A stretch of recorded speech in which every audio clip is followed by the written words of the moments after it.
Hola, muy buenos días nuevamente a todas las personas que nos acompañan. Soy Alejandro Gómez, director de comunicaciones del Observatorio Fiscal de la Pontificia Universidad Javeriana, y es para mí nuevamente, como en todas las ocasiones, un gran gusto que nos acompañen nuevamente en estos espacios donde analizamos nuestros últimos análisis, nuestras últimas investigaciones y donde las compartimos y socializamos con todos ustedes. En esta oportunidad me acompaña el director del Observatorio Fiscal, el doctor Oliver Pardo, con quien presentará este último informe que hemos publicado en el Observatorio Fiscal de la Universidad Javeriana acerca de la propuesta de la reforma pensional que presentó el Gobierno Nacional la semana pasada ante el Congreso de la República. Sabemos que esta propuesta, que ahora está radicada en el gobierno, pasará a una etapa de debates en el legislativo antes de conocer su versión final. Pero antes de esto, desde el Observatorio Fiscal de la Universidad Javeriana queremos presentarles un análisis preliminar de esta propuesta, de esta primera versión que presenta el Gobierno Nacional ante el Congreso de la República. En esta oportunidad queremos presentarles un informe, un análisis completo de esta propuesta del gobierno que incluye diferentes puntos bien importantes. Entre ellos les contaremos cómo funciona el sistema pensional actualmente, en qué consiste la reforma que presentó el gobierno nacional ante el Congreso de la República. Les explicaremos también todo el régimen de transición que hay entre el momento en el que estamos en esta ahora y el momento en el que se apruebe o en el que la reforma se convierta o tenga figura de ley. Igualmente, hemos incluido en este informe acerca de la propuesta del gobierno algunas novedades que presenta la reforma, los impactos que la reforma y sus diferentes medidas traerían para los colombianos y para las colombianas, y al final les presentamos una serie de conclusiones y de recomendaciones por parte del Observatorio Fiscal. No me quiero extender más, así que quiero darle paso al director del observatorio, el doctor Oliver Pardo, y como es costumbre, al final de esta sesión tendremos un espacio para conocer sus preguntas, sus inquietudes y sus comentarios. Así que muchísimas gracias, quedamos muy atentos a lo que necesiten y los invitamos a que nos compartan sus preguntas igualmente para responderlas al final de esta sesión. Muchísimas gracias y nuevamente bienvenidos y bienvenidas.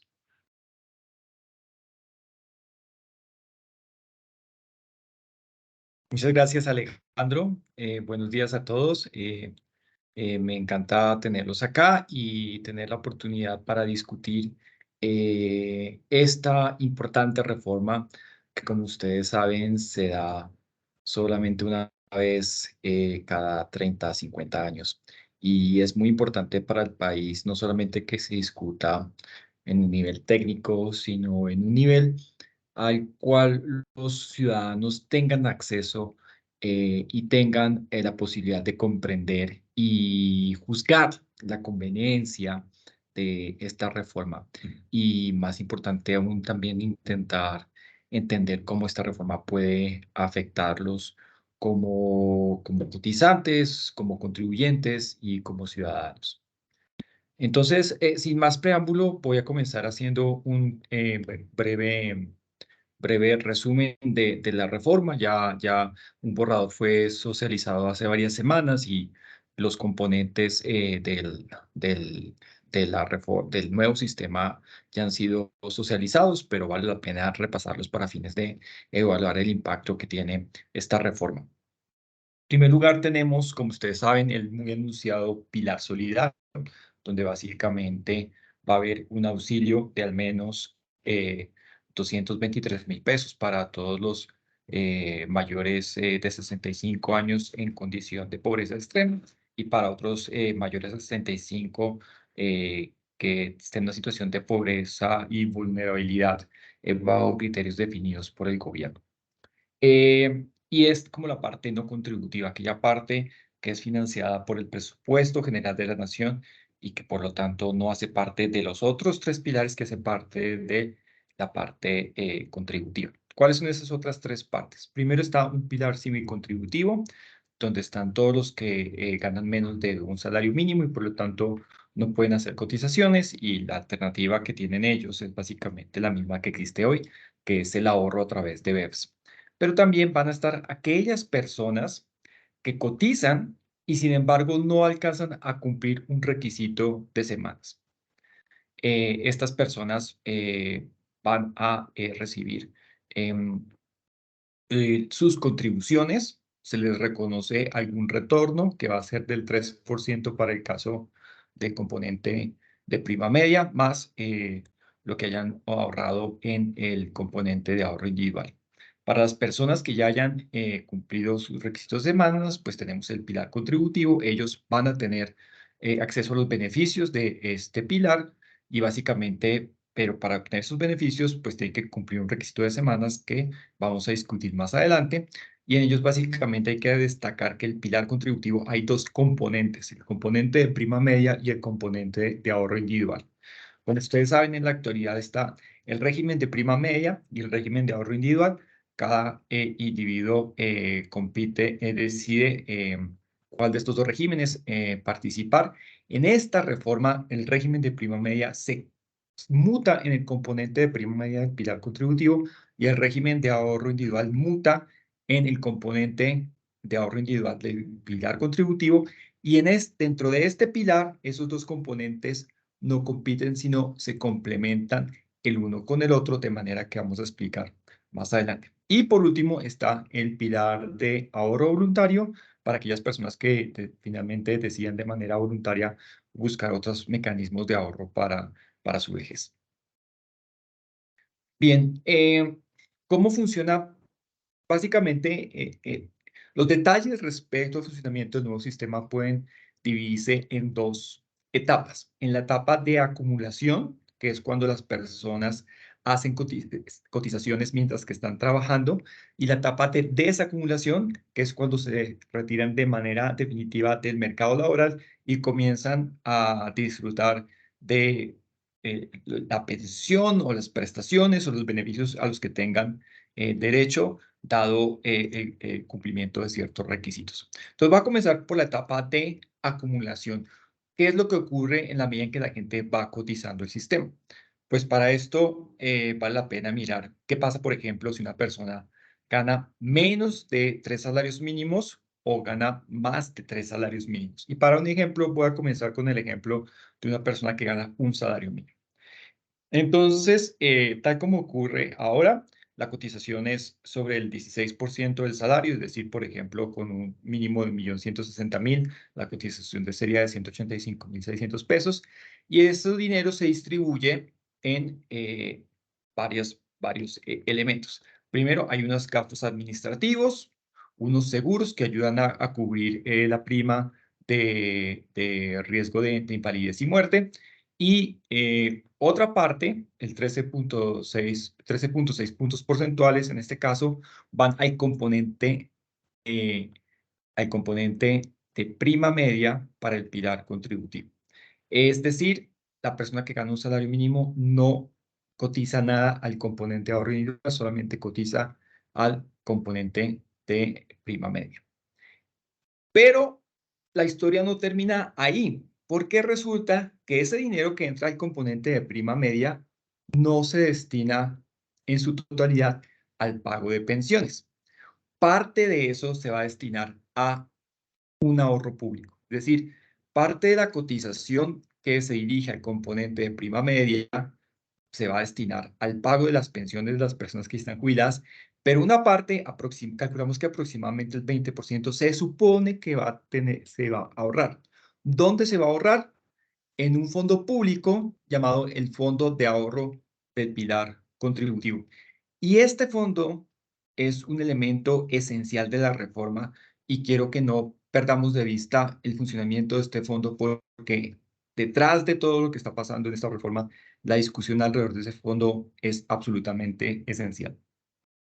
Entonces, en conclusión, para una persona que cotiza sobre la base de un salario mínimo, toda su cotización va al componente de prima media, pero parte de lo que va al componente de prima media va al fondo de el cual es un fondo de ahorro administrado públicamente. Para el caso de una persona que gana más de 3 salarios mínimos, la situación es más compleja, pero básicamente lo que ocurre es lo siguiente: sobre los primeros 3 salarios mínimos, que en el caso del 2023 corresponderían a los primeros 3.480.000 pesos, pasa algo muy parecido con lo que pasaba en el caso de un salario mínimo. ese dinero se reparte entre gastos administrativos, seguros y el componente de prima media del pilar contributivo.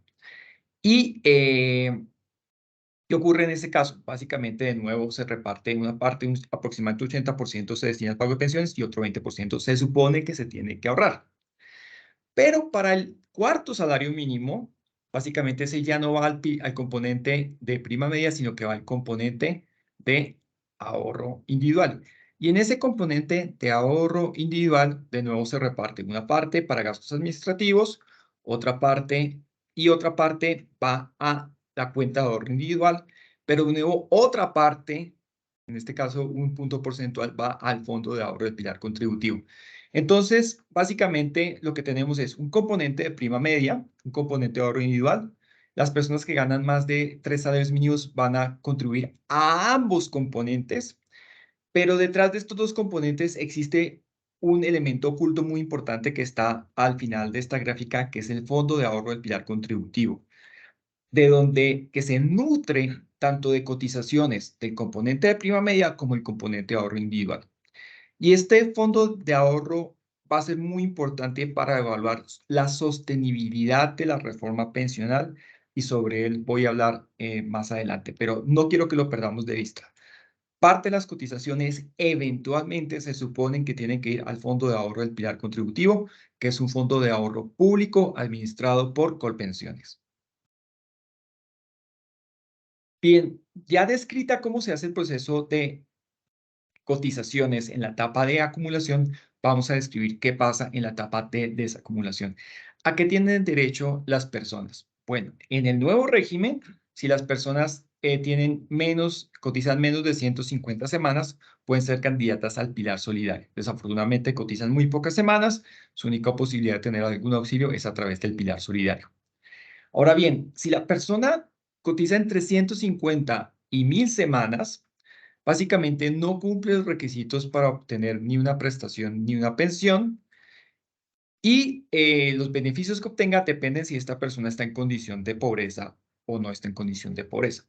Entonces, si está en condición de pobreza, básicamente va a tener el derecho a acceder al pilar solidario, es decir, al auxilio de 223.000 pesos, y adicionalmente tiene derecho a algunos beneficios del pilar semicontributivo. En particular, va a tener derecho a el reconocimiento de lo que haya cotizado sobre al componente de prima media ajustado por inflación y lo que haya alcanzado a contribuir al componente de ahorro individual. Mientras que si la persona no está en situación de pobreza, pues no va a tener acceso al auxilio del pilar solidario, va a tener solamente derecho a las cotizaciones que hizo el componente de prima media, pero ajustadas no solamente por inflación, sino también con un reconocimiento de un rendimiento real del 3% anual y lo que hayan ahorrado en el componente de ahorro individual. Entonces, hay dos beneficios que son mutuamente exclusivos, el del pilar solidario y el reconocimiento de un 3% real anual sobre las cotizaciones al componente de prima media. Ahora bien, ¿qué pasa si la persona cotiza más de 1000 semanas, pero menos de 1300 cuando alcanza los 65 años? Pues resulta que va a tener derecho a una figura que se llama la prestación anticipada. Y la prestación anticipada básicamente es conceptualmente muy parecida a una pensión, solamente que se le descuentan de su pensión las cotizaciones que le hacen falta para cumplir las 1300 semanas. Dado que el descuento hace que,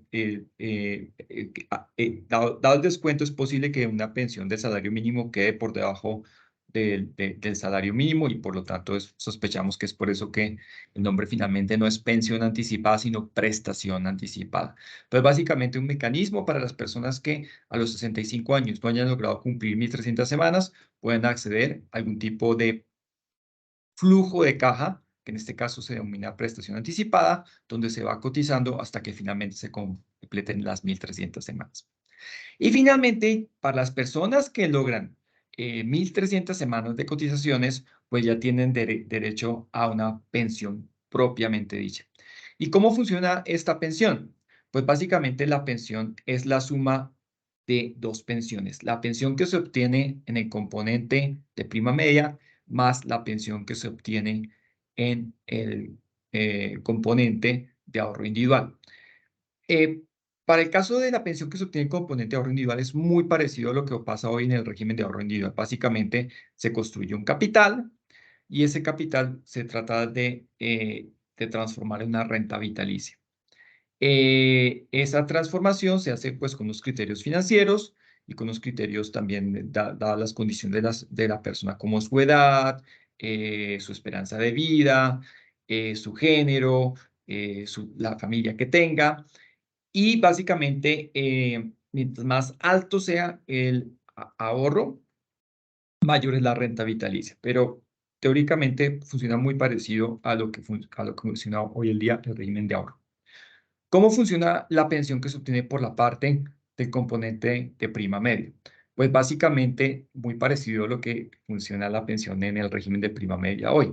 Es aproximadamente el 65% del salario devengado durante los últimos 10 años de vida laboral.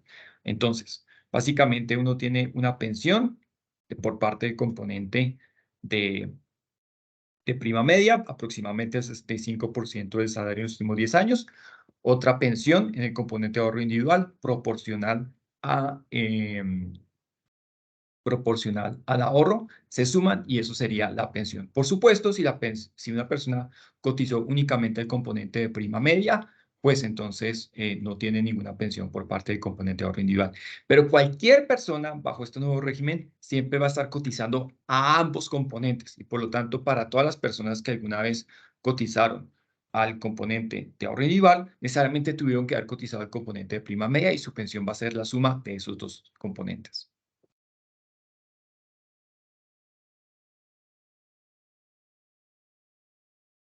Bien. Eh, Vale la pena aclarar lo siguiente. Es las personas que van a estar en este nuevo régimen, son las personas que al 1 de enero del 2025 tengan menos de 1000 semanas cotizadas. Es básicamente el escenario para las personas que para esa fecha tengan menos de 1000 semanas cotizadas. ¿Qué va a pasar para las personas que tengan más de 1000 semanas cotizadas en esa fecha? Pues que básicamente las reglas se aplican bajo el régimen actual, es decir, bajo las reglas de régimen de prima media, si están afiliados al régimen de prima media, o bajo las reglas del régimen de ahorro individual, si están afiliados a ese régimen.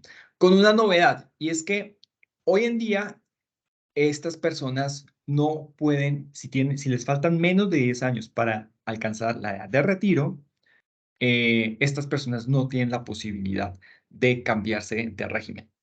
Con la reforma, una vez entrada en vigencia esta reforma, aun si le faltan menos de 10 años para alcanzar la edad de retiro, van a tener la posibilidad de trasladarse de un régimen a otro. Y este es un elemento importante porque naturalmente puede ocurrir que algunas personas que están bajo las reglas del régimen actual se les abra la puerta para trasladarse de régimen.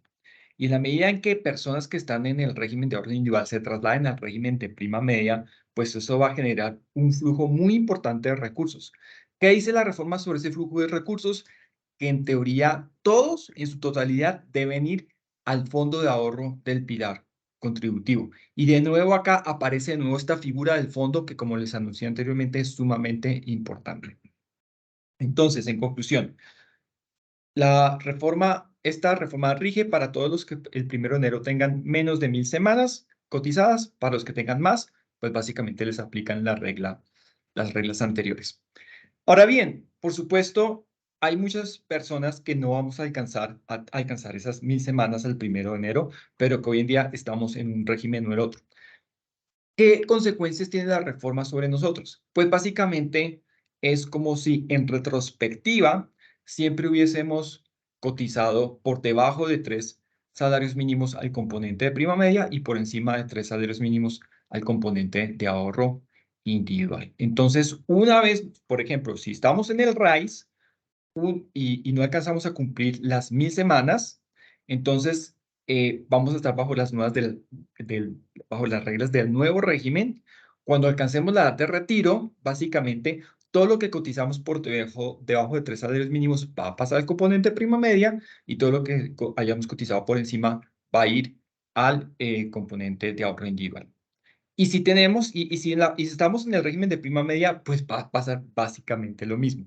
Todo lo que se haya cotizado por debajo de 3 salarios mínimos es como si se hubiese cotizado al componente de prima media. Todo lo que se había cotizado por encima de 3 salarios mínimos es como si se hubiese sido cotizado al régimen de ahorro individual. Entonces, en principio, uno puede pensar que para las personas que no van a alcanzar las 1.000 semanas de cotización el 1 de enero del 2025, no hay como beneficios de trasladarse en este momento de un régimen a otro, porque es como si en retrospectiva hubiésemos siempre estado bajo las reglas del nuevo régimen. Bien, ¿qué ocurre con la pensión? Pues naturalmente la pensión depende más o menos de cuánto se haya devengado a lo largo de la vida laboral y es muy difícil tratar de inferir cuál va a ser la pensión en función de cuál haya sido el salario. En parte porque el salario es algo que varía a lo largo del ciclo de vida laboral y porque también depende de muchas condiciones financieras y demográficas. Es muy complejo calcular cuánto sería la pensión como función del salario. Pero en el Observatorio Fiscal de la Javeriana hicimos algunos supuestos que básicamente nos dan una idea de cómo puede afectar la reforma a la persona dependiendo de cuánto sea su salario. Entonces, eso es básicamente lo que estamos tratando de representar en esta gráfica. En el eje horizontal tenemos básicamente cuánto fue su salario durante su vida laboral y en el eje vertical tenemos un estimativo muy rudo sobre más o menos cuánto sería su pensión. Entonces, todo condicionado a alcanzar 1.300 semanas de cotización. Entonces, la línea naranja gruesa básicamente representa la pensión como función del salario para todas esas personas que estuviesen en el régimen de prima media. La línea azul clarita, que está más abajo, es básicamente la pensión que se alcanzaría en el régimen de ahorro individual si se hubiesen alcanzado las 1.300 semanas de cotización.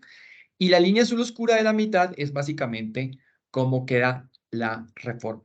Entonces, con esta figura podemos tratar de inferir más o menos cómo afecta la reforma pensional a las personas. Entonces, en primer lugar, si tienen más de 1.000 semanas, como dijimos anteriormente, la reforma no los afecta. Si tienen menos de 1.000 semanas y alcanzan las 1.300 semanas de cotización, el análisis es más complejo. Pero básicamente se puede describir de la siguiente forma. Si la persona devengó durante su vida laboral entre 1 y 1.5 salarios mínimos, básicamente la reforma no lo afecta, porque en todo caso la Constitución garantiza que la pensión no puede estar por debajo de un salario mínimo. Eso es cierto hoy y va a seguir sigue siendo cierto bajo la reforma. Entonces, básicamente para estas personas, si alcanzan las 1.300 semanas de cotización, su pensión va a seguir siendo de un salario mínimo, la reforma no los afecta. Pero ¿qué pasa si la persona gana más de 1.5 salarios mínimos y tenía pensado estar en el régimen de ahorro o estaba pensando en trasladarse al régimen de ahorro?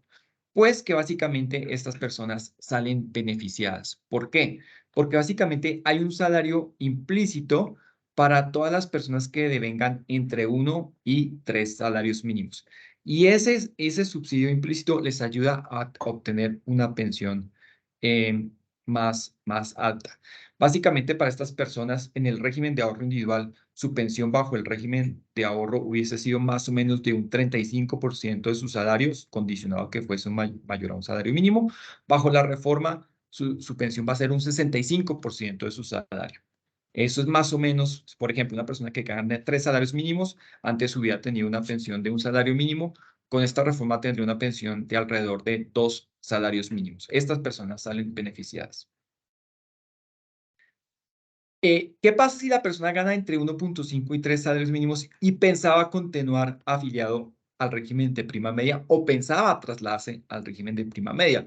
Pues básicamente las reglas para su pensión no cambian, siguen siendo más o menos el 65% del salario y la reforma no los afecta. Es decir, hasta acá la reforma o beneficia a las personas o no las afecta.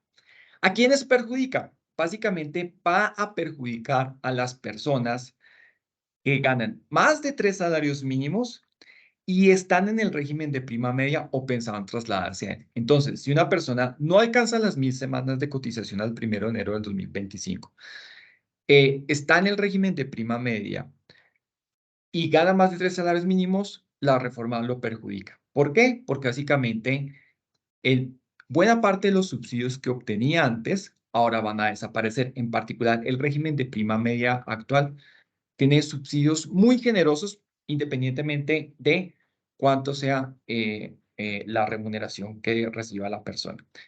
Bajo la reforma, los subsidios que recibe una persona de altos ingresos no son mayores al subsidio que devenga una persona que gane 3 salarios mínimos. Y es por eso que las personas pierden este subsidio y por lo tanto la reforma los perjudica.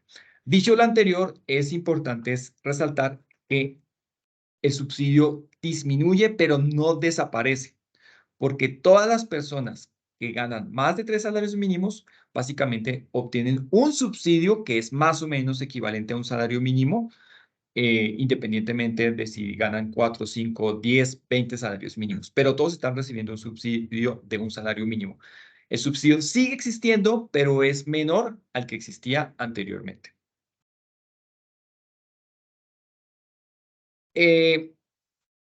Ahora bien, ¿cómo podemos discutir el impacto de la reforma? Lo podemos discutir bajo varias dimensiones. Primero, sobre la cobertura. En términos de cobertura, la reforma es positiva porque básicamente a través de la expansión del pilar solidario, pues muchos adultos mayores van a tener la posibilidad de acceder a algún tipo de auxilio, que no es propiamente una pensión, que es muy bajito, es apenas 223.000 pesos, pero los ayuda a salir a escapar de la pobreza extrema. En términos de equidad, la reforma también es positiva, dado que, como decíamos anteriormente, el subsidio a las pensiones altas no desaparece, pero disminuye significativamente. Entonces, en términos de equidad, la reforma también es positiva.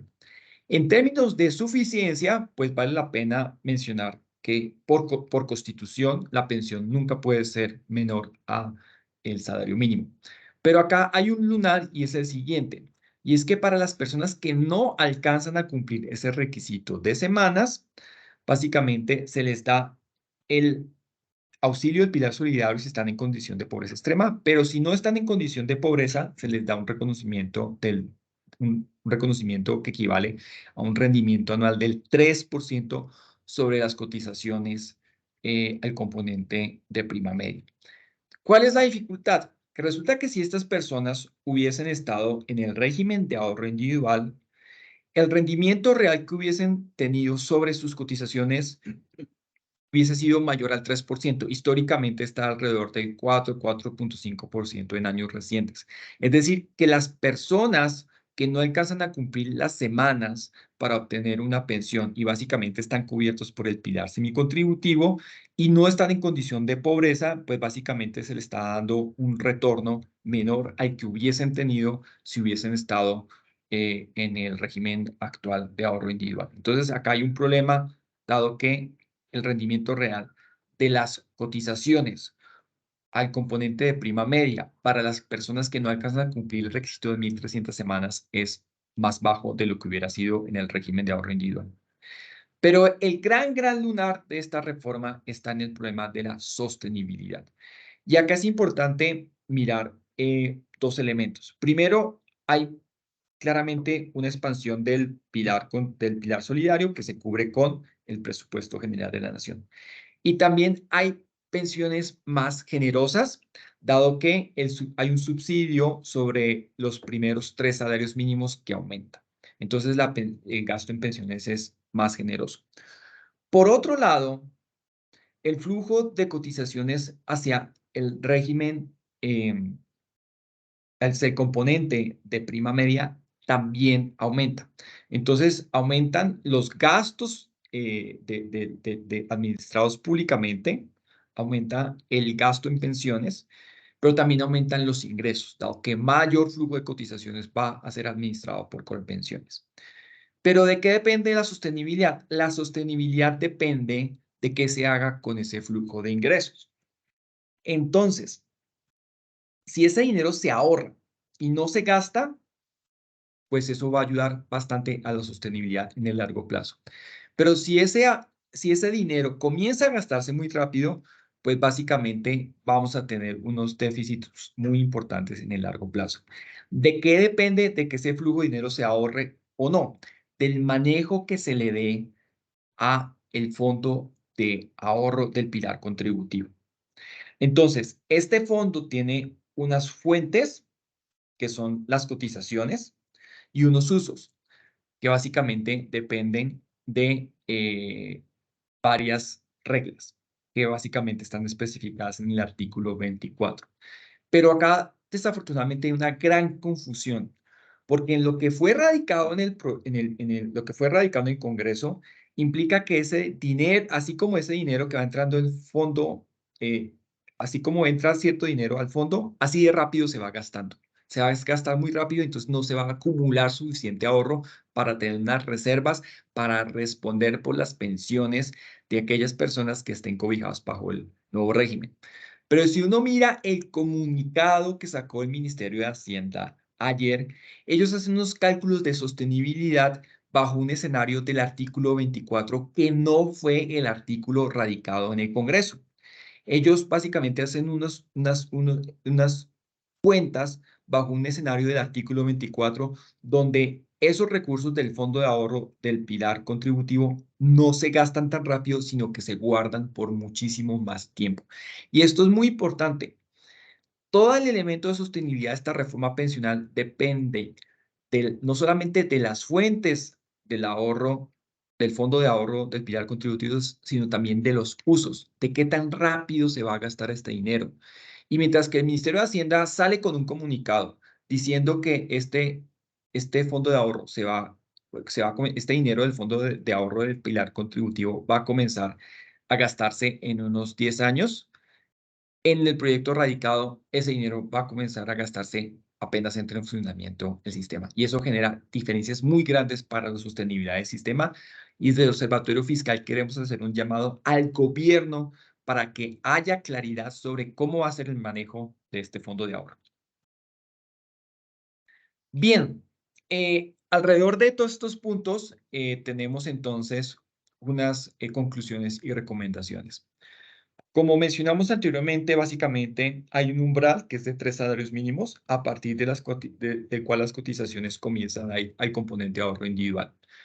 El hecho de que por debajo de 3 salarios mínimos las cotizaciones fluyan al componente de prima media, no quiere decir que todo eso se vaya a gastar, sino que parte se ahorre en ese fondo de ahorro del pilar contributivo, como mencionamos anteriormente.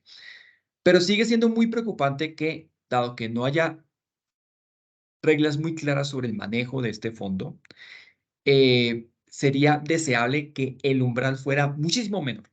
Como hemos venido proponiendo en el Observatorio Fiscal, consideramos que el umbral debe ser no de 3 salarios mínimos, sino que debe ser de 2 salarios mínimos. Y adicionalmente hay otro detalle que a primera vista parece ser inconsecuente, y es que ese umbral esté indexado en términos de salarios mínimos o en términos de pesos constantes. ¿Qué quiere decir? Suponiendo que lo uno o lo otro tiene consecuencias importantes, no en el corto plazo, sino en el largo plazo. Porque si está indexado en términos de salarios mínimos, ese umbral va a crecer al ritmo del salario mínimo. Y desafortunadamente el salario mínimo ha venido creciendo a un ritmo más rápido que el salario promedio, lo cual haría que en el largo plazo, tal como está planteado la reforma, la mayoría de cada vez más cotizaciones fluyan hacia el componente de prima media y cada vez menos cotizaciones fluyan hacia el componente de ahorro individual. Es decir, que en el largo plazo vamos a terminar con un régimen de reparto de facto, porque la mayoría de cotizaciones van al componente de prima media y no al componente de ahorro individual. En cambio, con una indexación a nivel de pesos constantes, En la medida en que hayan ganancias de productividad y el aumento del salario promedio esté por encima de la inflación, entonces cada vez más cotizaciones van a fluir al componente ahorro individual. Y esto es muy importante porque en el contexto de una población que está envejeciendo como la colombiana, es importante que el sistema pensional dependa más del ahorro y menos de el reparto. Entonces, hacemos un llamado al gobierno para que reconsidere el umbral, para que lo haga más bajo y para que esté en pesos constantes y no en términos de salario mínimo. Finalmente, tenemos muchas preocupaciones sobre la gobernanza del fondo de ahorro del pilar contributivo. No solamente cuáles van a ser las fuentes, cuáles van a ser los usos, sino cómo se va a invertir el dinero. Claramente, los incentivos del gobierno son muy distintos a lo que le conviene al cotizante.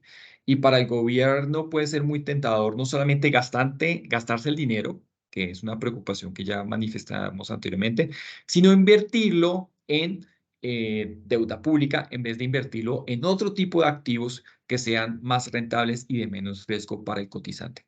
Entonces es importante que las orientaciones de inversión de uso de fuentes del del fondo de ahorro del pilar contributivo no estén en manos del gobierno, sino que la ley de orientaciones claras con respecto a cómo se va a manejar este dinero. Dicho eso, la ley no puede dar todas las orientaciones y por eso también creemos importante que haya más autonomía respecto a el manejo que se le da a los recursos del fondo del ahorro del pilar contributivo. Ese fondo no puede quedar en manos de Colpensiones, tiene que estar en manos de alguna comisión independiente de la cual hablaré más adelante. De nuevo, las reglas del uso del fondo del pilar contributivo son muy importantes y hay mucha confusión en este momento con respecto a lo que se está discutiendo, porque una cosa fue el artículo 24 que fue radicado en el Congreso y otra cosa el artículo 24 bajo el cual el Ministerio de Hacienda está haciendo cuentas respecto a la sostenibilidad del sistema. Esto es muy grave y queremos exigirle al gobierno claridad al respecto. Finalmente, tenemos otras recomendaciones. Creemos que en el largo plazo tiene que haber una mejor interacción entre el pilar solidario y el pilar semicontributivo. Queremos que ese beneficio de un rendimiento real sobre las cotizaciones al componente de prima media y ese auxilio del pilar solidario no sean mutuamente excluyentes, sino que se complementen. Por supuesto, para eso necesitamos de un mayor esfuerzo fiscal y de una reasignación de las cotizaciones. Es por eso que creemos que, de hecho, de las cotizaciones que van al componente ahorro individual, es importante que una menor proporción vaya a las cuentas de ahorro individual y una mayor proporción vaya al fondo de ahorro del pilar contributivo, precisamente para ayudar a financiar una mejor interacción entre el pilar semicontributivo y el pilar solidario. Y también nos llama mucho la atención que en la exposición de motivos del proyecto de ley se hagan proyecciones únicamente hasta el 2052. Eso son menos de 30 años. Y una reforma pensional tiene que tener un horizonte mucho más largo. De nuevo, le pedimos al gobierno y al Ministerio de Hacienda de que se apersone de estos cálculos y que nos muestre cómo son los flujos del sistema, no hasta el 2052, sino al menos hasta el 2070, 2100. Necesitamos más transparencia y más acceso a la información. Finalmente, como les mencioné anteriormente, es importante que no solamente los recursos del fondo de ahorro del pilar contributivo, sino muchos parámetros del sistema sean regulados por una entidad independiente. Por eso queremos insistir desde el Observatorio Fiscal en la creación de la Comisión Autónoma de Regulación del Sistema Pensional, algo que sean miembros que tengan un término fijo, que puedan estar, que sean independientes del gobierno por muchos más años y que tengan la facultad de ir ajustando los parámetros del sistema para que sea más sostenible y que tenga también autonomía para dar orientaciones al uso, fuentes y régimen de inversión del fondo de ahorro del pilar contributivo. Y por último, aunque no hace parte de la discusión de la reforma, todo esto es un sistema que independientemente de lo que construyamos, va a ser insostenible si no moderamos el crecimiento del salario mínimo. Como ustedes saben, tenemos la restricción constitucional de que una pensión nunca puede estar por debajo del salario mínimo vigente, y si el salario mínimo sigue creciendo muy por encima de la inflación y la productividad, eventualmente nuestro sistema es insostenible. Y con eso concluyo. Quiero agradecerles a todos su presencia y bueno, estamos abiertos a cualquier pregunta que tengan. Muchas gracias.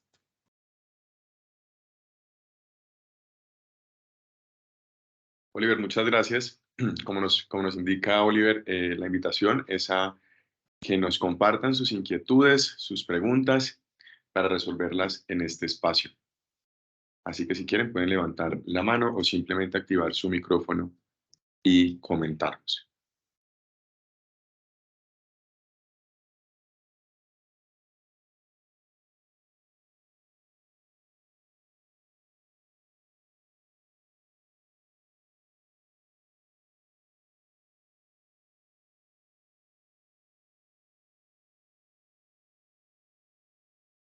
Miguel, muy buenos días. Miguel de Vanguardia. Adelante, Miguel. Buenos días. Una pregunta, Oliver.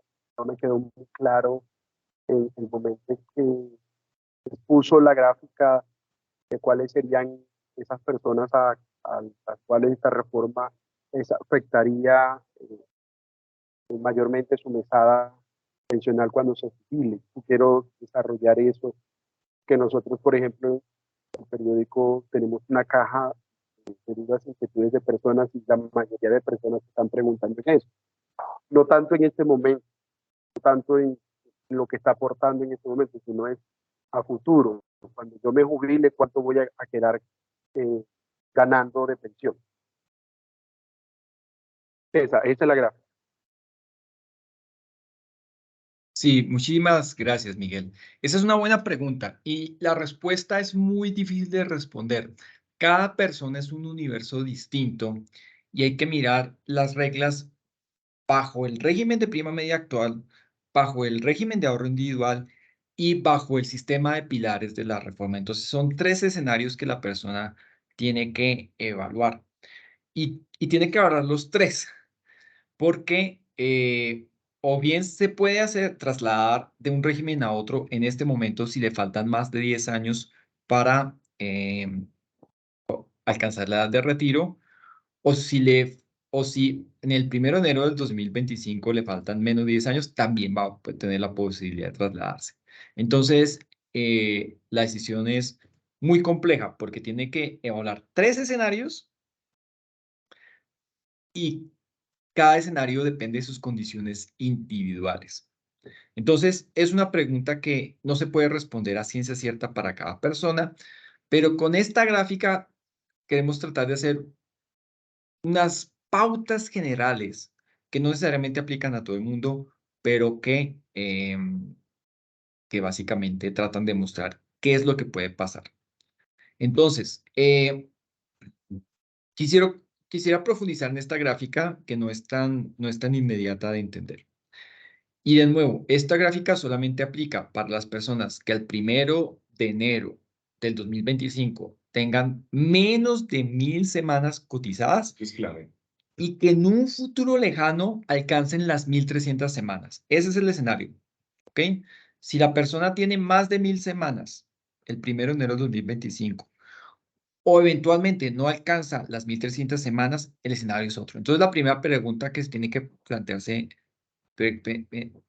la persona es, uno, ¿voy a alcanzar las 1000 semanas el 1 de enero del 2025? Si la respuesta es sí, la reforma no lo afecta. Si la respuesta es no, tiene que formularse una segunda pregunta. ¿Voy a alcanzar las 1300 semanas para pensionarme? Si la respuesta es no, tiene que mirar qué es lo que ocurre en el pilar semicontributivo versus lo que pasa cuando tiene una devolución de saldos o una indemnización sustitutiva, dependiendo de si están en el régimen de ahorro individual o en el régimen de prima media. Y si sí tiene la expectativa de eventualmente alcanzar las 1300 semanas, esto es lo que tiene que comenzar a mirar.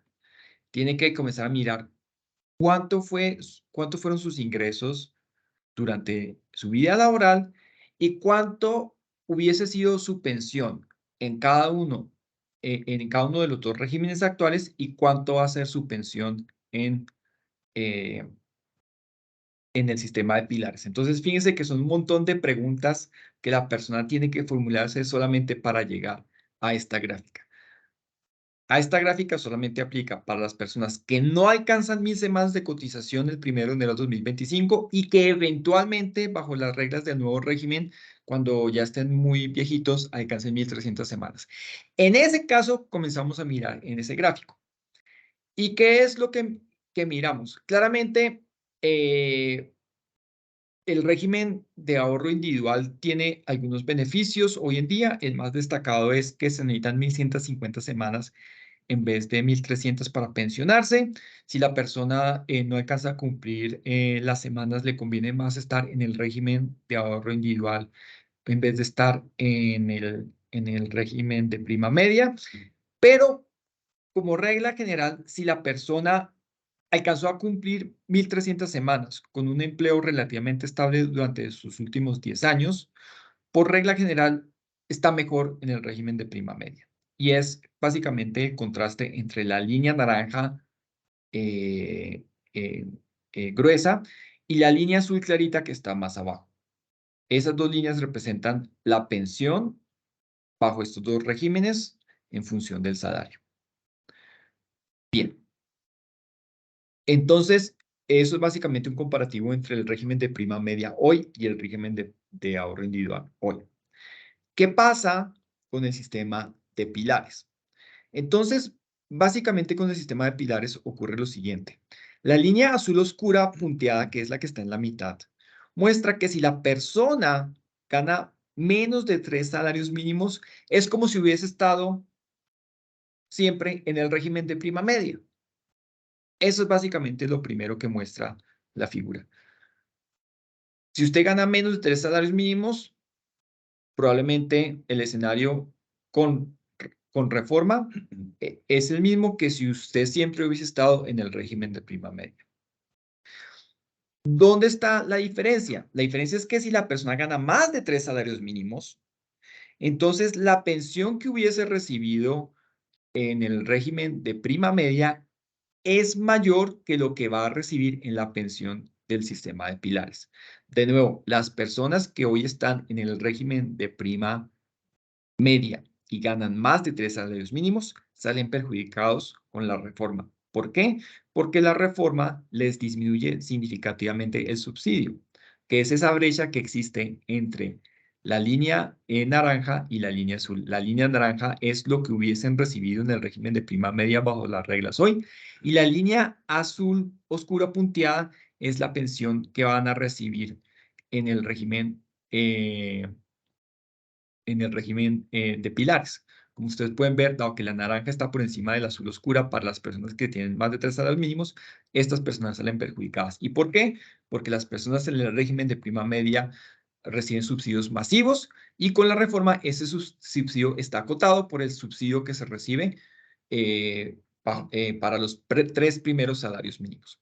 Ese es básicamente el escenario. Por supuesto, para las personas que están en el régimen de ahorro individual, que es la línea azul clara, la reforma los beneficia. Para las personas que están en el régimen de prima media y ganan más de 3 salarios mínimos, los perjudica. Y para las personas que están en el régimen de prima media y ganan menos de 3 salarios mínimos, la reforma no tiene ningún efecto. Entonces, sé que es un gráfico complejo y es un gráfico que no aplica para todas las personas, sino aplica solamente para las personas que tienen menos de 1000 semanas al 1 de enero del 2025 y que eventualmente en un futuro lejano alcancen 1300 semanas de cotización. No sé si eso quedó claro, Miguel Orlando, o prefieres que sigamos profundizando sobre esta regla. De nuevo, esto a pesar de todo lo que me he demorado explicando, es una simplificación, porque son bajo ciertos supuestos, bajo ciertas reglas, un poco a priori sobre cómo funciona un régimen o el otro, la relación entre lo que se devenga y la pensión es mucho más compleja de la que está representada en esta gráfica, pero es para hacerse una idea general de lo que puede eventualmente pasar. Muchas gracias, Oliver.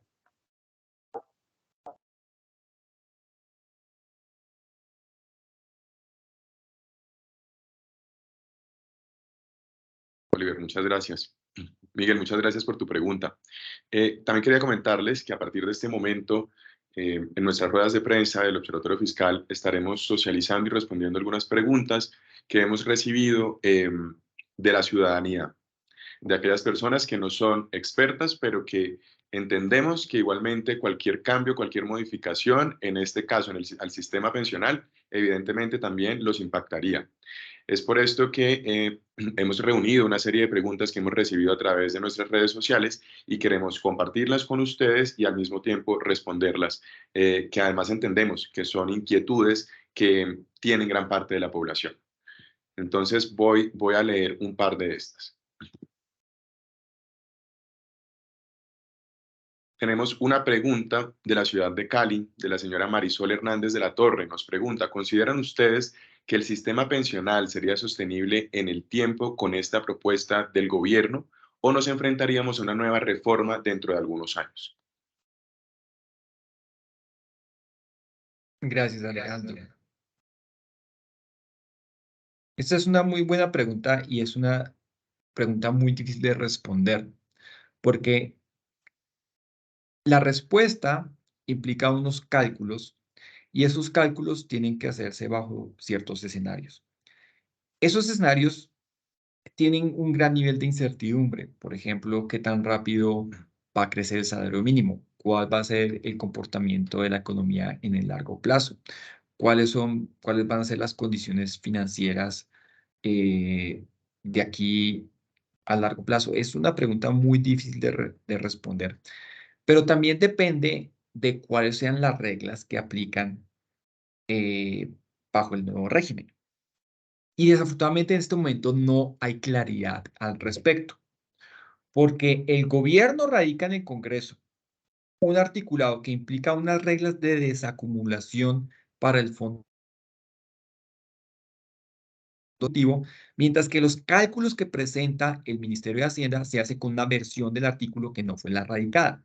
Bajo los cálculos de Minhacienda, todo luce aparentemente bien en el largo plazo, pero eso es bajo un escenario de un artículo que no fue lo que presentó el gobierno al Congreso. Entonces es muy delicado que haya ese tipo de inconsistencias, que el gobierno radique una cosa, pero presente unos cálculos bajo una versión del articulado que no fue la presentada al Congreso. Entonces, es muy difícil de responder esa pregunta, en parte porque todavía no hay claridad sobre cómo van a ser las reglas de este nuevo régimen.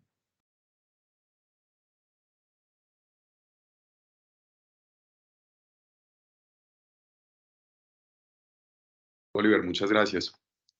Tenemos una pregunta del señor Luis Eladio Gómez de la ciudad de Cúcuta. Dice, sabemos que actualmente buena parte del sistema se sostiene con las cotizaciones que los jóvenes hacen, pues de esta forma es que se pagan algunas pensiones de algunos adultos mayores.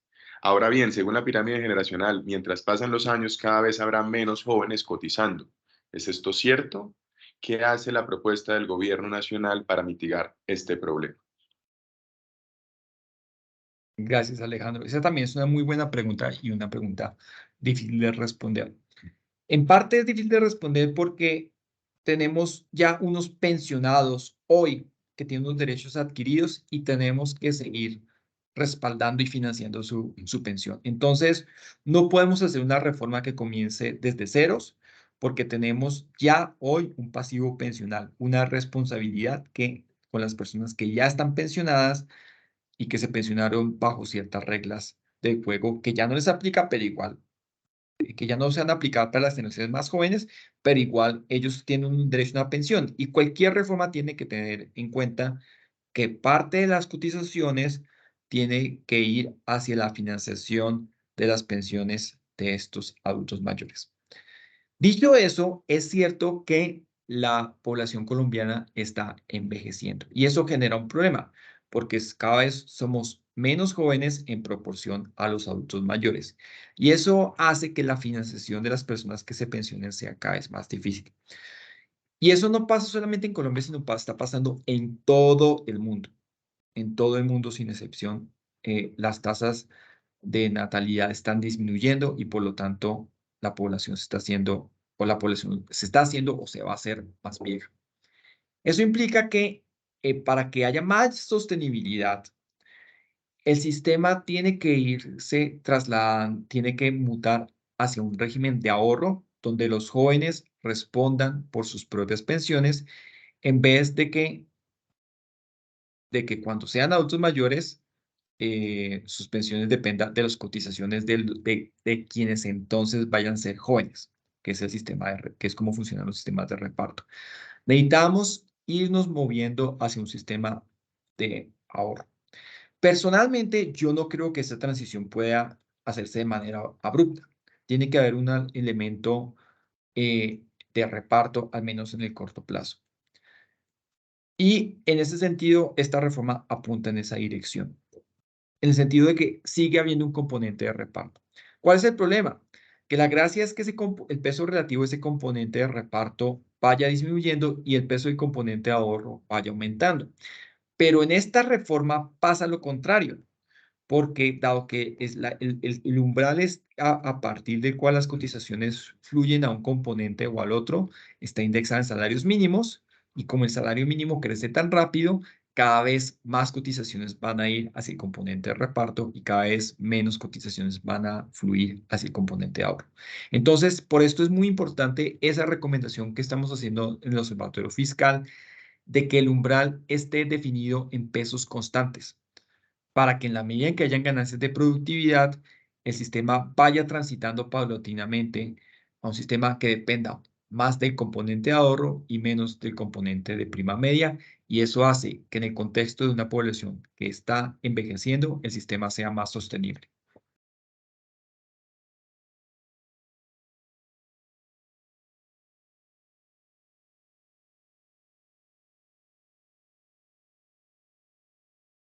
Oliver, muchas gracias y muchas gracias a las personas que nos compartieron sus preguntas. Tenemos una tercera pregunta. Esta es de Liliana Mosquera Escobar, desde la ciudad de Tunja. Nos pregunta Liliana, ¿qué pasa con los regímenes especiales en esta propuesta del gobierno? ¿Por qué creen ustedes que estos regímenes no se quieren tocar cuando sabemos que se llevan una gran parte de los recursos? Gracias, Alejandro. También es una excelente pregunta. Y es una pregunta que tiene varias dimensiones. Primero, ¿qué se puede hacer con los regímenes especiales? Primero, la mayoría de estos regímenes, exceptuando de las Fuerzas Armadas, pues son regímenes que se están marchitando. Dicho eso, hay una buena proporción de colombianos, o bueno, no una buena proporción de colombianos, pero hay una buena proporción de recursos que se destinan al pago de pensiones. Estas personas que ya están pensionadas, ya básicamente van a seguir recibiendo esa pensión y no hay nada que hacer para ajustar esa pensión. ¿Qué es lo que se puede hacer con respecto a ellas? Básicamente lo que se puede hacer es que ellas contribuyan a la financiación de las pensiones o los auxilios o las prestaciones de quienes fueron menos afortunadas que ellas. Eso se intentó hacer en la pasada reforma tributaria, tratando de disminuir el umbral a partir del cual las pensiones están exentas de pagar impuesto de renta. En esta reforma pensional lo que se hace es aumentar un poquito la contribución que hacen estas pensiones al Fondo de Solidaridad Pensional, que es el fondo con el cual se financia el pilar solidario.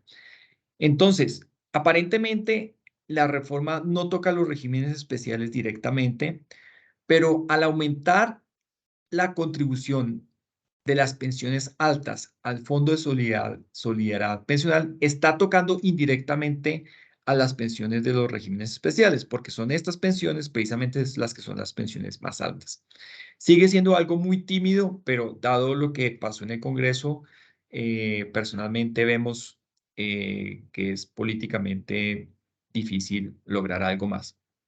Personalmente, hubiésemos deseado que hubiese habido una contribución mucho más grande por parte de estas pensiones altas, el aumento en la contribución al Fondo de Solidaridad Pensional es de apenas de 1 punto porcentual, pero ciertamente va a ser difícil que pase siquiera eso.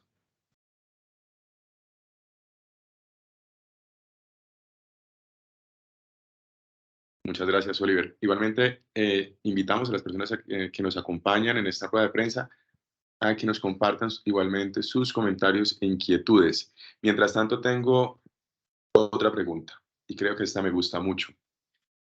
Gabriel Ramos, de la ciudad de Bogotá. Señores observatorios, si ustedes tuvieran la posibilidad de hacer solo un par de cambios a la propuesta de reforma pensional del gobierno, ¿cuáles serían? Bueno, eso es una pregunta muy difícil de responder. A nivel personal, yo tengo opiniones muy fuertes sobre el funcionamiento del sistema contributivo.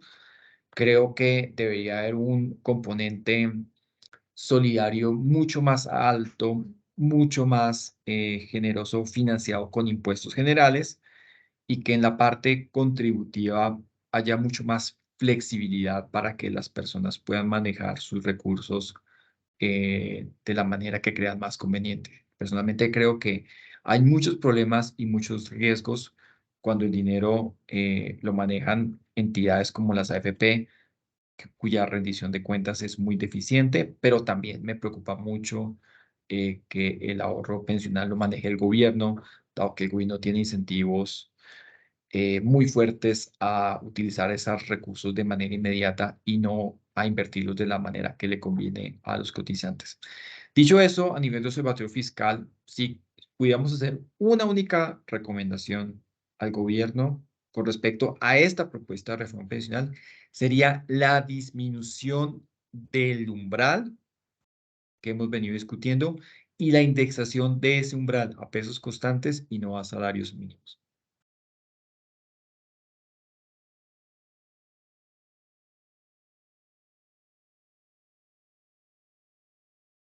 Muchas gracias, Oliver. Tenemos una pregunta de Marta López Uribe, de la ciudad de Santa Marta.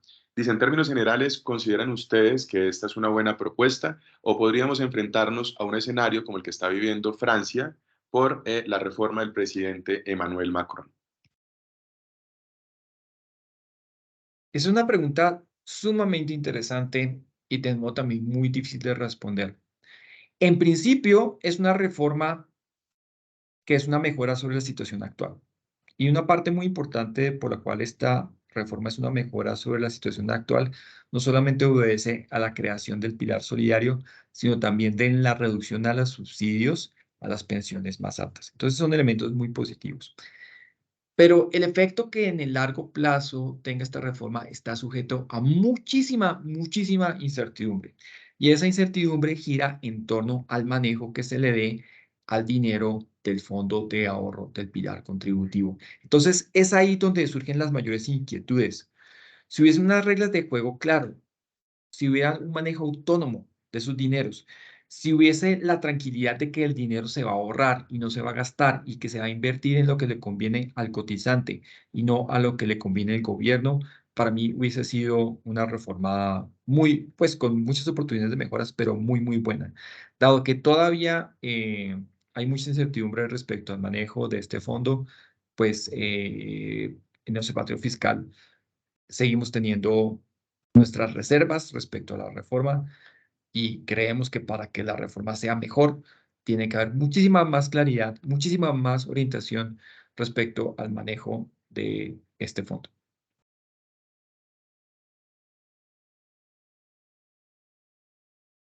Vamos con una última pregunta desde la ciudad de Medellín. Nos pregunta Marcos Leal Hernández. ¿Ustedes creen que con la nueva reforma pensional habrá un mayor número de personas beneficiadas? Es decir, luego de ser aprobado este proyecto, ¿habrá un mayor número de adultos mayores que cuenten con una pensión? Gracias. También es una pregunta que tiene dos dimensiones.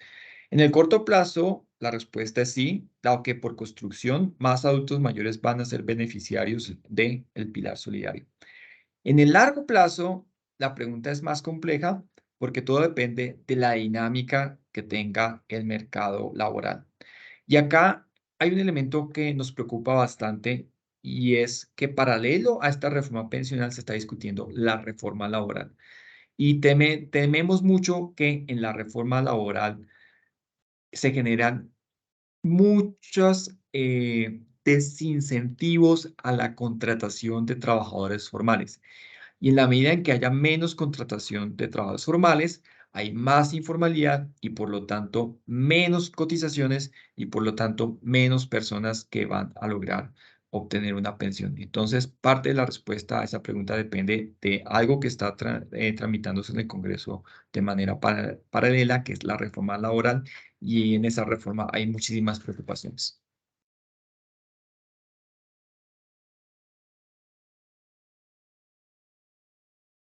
Oliver, muchísimas gracias y muchísimas gracias a todas las personas que nos escribieron, que nos compartieron sus preguntas, sus inquietudes. Entendemos que es un tema complejo, es un tema que requiere de mucho análisis y sobre todo que requiere del acompañamiento de expertos y de expertas que han venido trabajando y tienen experiencia en el sistema pensional en Colombia. Así que estaremos muy atentos a seguir recibiendo sus preguntas, sus comentarios a través de nuestras redes sociales, a través de nuestra página web, de nuestros correos electrónicos. A los periodistas que nos acompañaron en esta rueda de prensa, nuevamente muchísimas gracias. Quedamos muy atentos a responder sus inquietudes o ampliar cualquier información que tengan al respecto. La invitación por ahora es a que ingresen a nuestras redes sociales y a nuestra página web para que descarguen el informe oficial que ya está publicado acerca de este proyecto que fue radicado por el gobierno hace apenas unos días. Sabemos que el proyecto prontamente entrará en esta etapa de debates en el legislativo. Habrá algunos cambios, tendrá algunas modificaciones y, por supuesto, desde el Observatorio Fiscal seguiremos súper atentos a toda esta transformación que sufrirá sin duda el proyecto por su paso en el Congreso de la República. Nuevamente, muchísimas gracias por acompañarnos. Que tengan un feliz resto de día. Muchas gracias.